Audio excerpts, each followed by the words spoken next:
Hi, my name is Amina Haida, and today I will be telling you about my research, which is the retrospective study on the macronutrient profile of food items served by fast food outlets in Canberra. This slide shows you the extremely high prevalence of overweight and obesity, with 1.9 billion are overweight and 650 million are obese worldwide.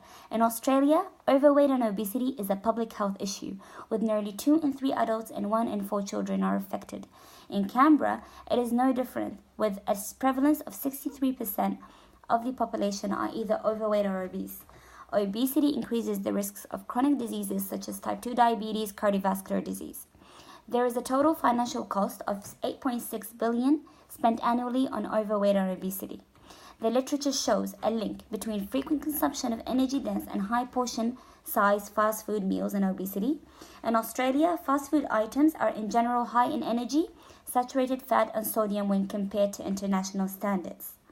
Australians' fast food consumption rate is increasing to 4 times a week and accounts for approximately 1/3 of Australian weekly household budget. This increasing demand of fast food consumption rate has enabled large numbers of outlets selling fast food around the country.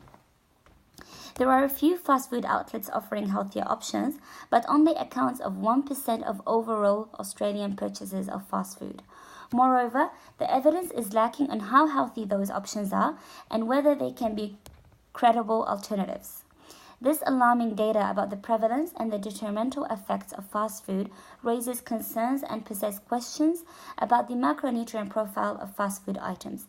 In Canberra, there are no previous studies has been done on the macronutrient composition of fast food items. For that reason, the aim of my research study is to examine the macronutrient profile of fast food items served by fast food outlets in Canberra.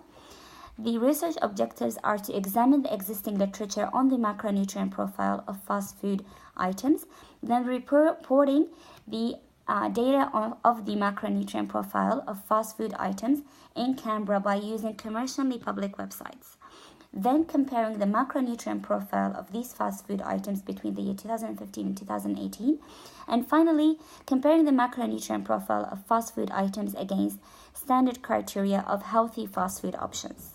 My study design is a cross-sectional retrospective study. The data collection will be on the macronutrient information such as carbohydrates, fats, protein, and energy content of fast food items that are available through commercially public websites.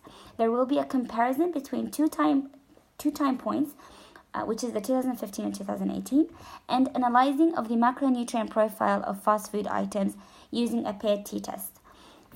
For my timeline, you can see my Gantt table. Thank you for listening.